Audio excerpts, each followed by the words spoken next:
Let's talk about something weird.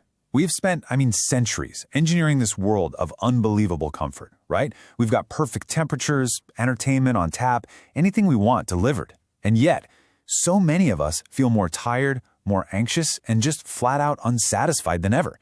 It's like our friction-free life is actually starting to rub us the wrong way. And that really gets us to the big question we're tackling here. In this age of peak comfort, why do so many of us feel so meh? The answer, it turns out, isn't about what we're missing. It's about what we've lost touch with. Okay, here's the core idea, and it might sound a little backward at first. Our constant search for comfort might actually be the very thing making us weaker. Now, this isn't about blaming anyone. It's just about our biology. See, when comfort becomes the default, our ability to handle anything difficult just starts to shrink. And that has some pretty massive consequences. To really get this, we have to look at this huge mismatch that's going on. Our bodies, our brains, they were basically forged in a world of real, genuine hardship. And now they're trying to operate in an environment of almost total ease. This disconnect, well, that's where all the trouble starts. Think about it. For our ancestors, stress was a super clear signal, right? Cold meant build a fire. Hunger meant go hunt. A predator meant run. But today our predators are slow Wi-Fi, a fridge that's too full, or getting stuck in traffic. Your ancient brain still flips that fight or flight switch, but there's nothing to fight and nowhere to run. And here's the key takeaway. When you get rid of real problems, your brain doesn't just relax. Nope, it just lowers the bar for what it decides is a crisis. And layered on top of all that is this little psychological quirk called hedonic adaptation. It's the reason why that shiny new car or that brand new phone feels amazing for a week, and then it's just a car.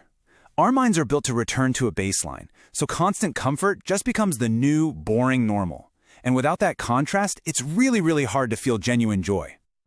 All of this kicks off a really dangerous feedback loop. It's a downward spiral that quietly shrinks our world and turns up the volume on our anxiety. And the really tricky part, it feels like life is getting harder, but what's actually happening is that we're getting softer. This slide just lays out the cycle perfectly. We call it the comfort spiral. It all starts when you avoid something that's a little bit hard just to feel better right now. But that causes your tolerance for any discomfort to drop, and pretty soon, tiny little hassles start to feel like these huge crises. So when life feels harder, what do? Well, you naturally seek out even more comfort, which of course just makes the whole loop tighter. And the cost of this is so real, both physically and mentally.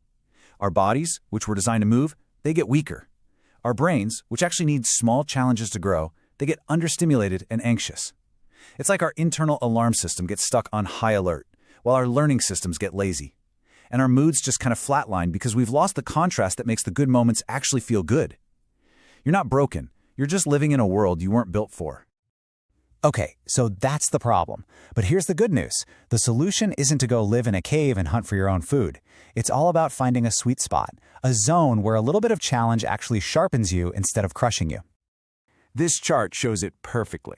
See, not all stress is bad. Too little and we just stagnate. Nothing happens. Too much and yeah, we break down. But that sweet spot right there in the middle, that's the growth zone. That's where a manageable amount of stress triggers our bodies and minds to adapt and get stronger.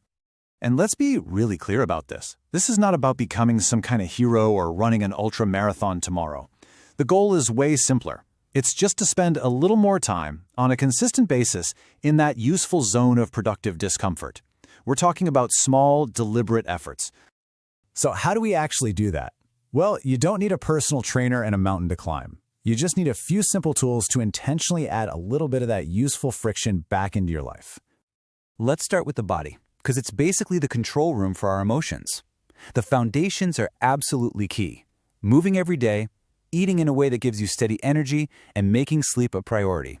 Then, you can add these tiny controlled doses of what scientists call hormesis, which is just a fancy word for beneficial stress. Think of it like a vaccine for adversity. A perfect example? Finishing your shower with just 15 to 30 seconds of cold water. It's a small, deliberate jolt that teaches your whole nervous system, hey, I can handle this. Next up, the mind. The story you're telling yourself in your head, it matters a lot. Just the simple act of naming a feeling, saying out loud, I am feeling anxious, can actually dial down its intensity. You can reframe your self-talk. Instead of, I can't do this, try, I can do this in small steps. And practice gratitude that's specific, not just I'm grateful for my family, but I'm grateful that my partner made coffee this morning. It literally retrains your brain to scan for the positive. Now, to make this all feel less random and a lot more deliberate, I'm going to give you a super simple, easy-to-remember framework you can use every single week. It's called the 3x3 rule.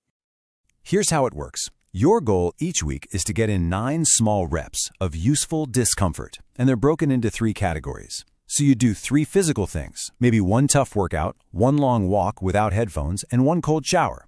Then 3 mental things, like an hour of focused work with no notifications, or even just 10 minutes of total silence. And finally, 3 social actions, which could be as simple as giving 1 really honest compliment or setting 1 clear boundary with someone. Look, none of these are huge life-altering events, but when you do them consistently, they build real backbone. And when you start practicing this stuff consistently, something amazing happens. It starts to change your entire relationship with the idea of comfort itself. It's a complete reframe of what true comfort really is. And this doesn't have to be some big dramatic thing. This is what it looks like in real life. It's walking to the store instead of just automatically driving. It's speaking up just once in that meeting where you usually stay quiet. It's cooking dinner instead of ordering takeout. Each one of these is just a tiny little effort, but it sends a massive signal to your brain that says, hey, we can do hard things. And that brings us to the most important point of this entire conversation. True comfort, it's not a padded room with no sharp edges. It is an internal state. It's that deep down confidence that no matter what life throws at you, no matter the difficulty, it will not break you. That's a capability you build, not a circumstance you find. You see, real, lasting peace of mind doesn't come from trying to bubble wrap your entire life and get rid of every possible problem. It comes from building yourself into the kind of person who is competent and resilient enough to handle life's inevitable sharp edges. So, I'll leave you with this question, and I don't mean for tomorrow or next week. I mean for right now, today. What is the single, smallest piece of useful friction that you can deliberately add to your life? Maybe it's just taking the stairs. Maybe it's finally making that phone call you've been avoiding. Just one small thing. Because at the end of the day, comfort, it feels okay. But growth feels alive. So, choose alive.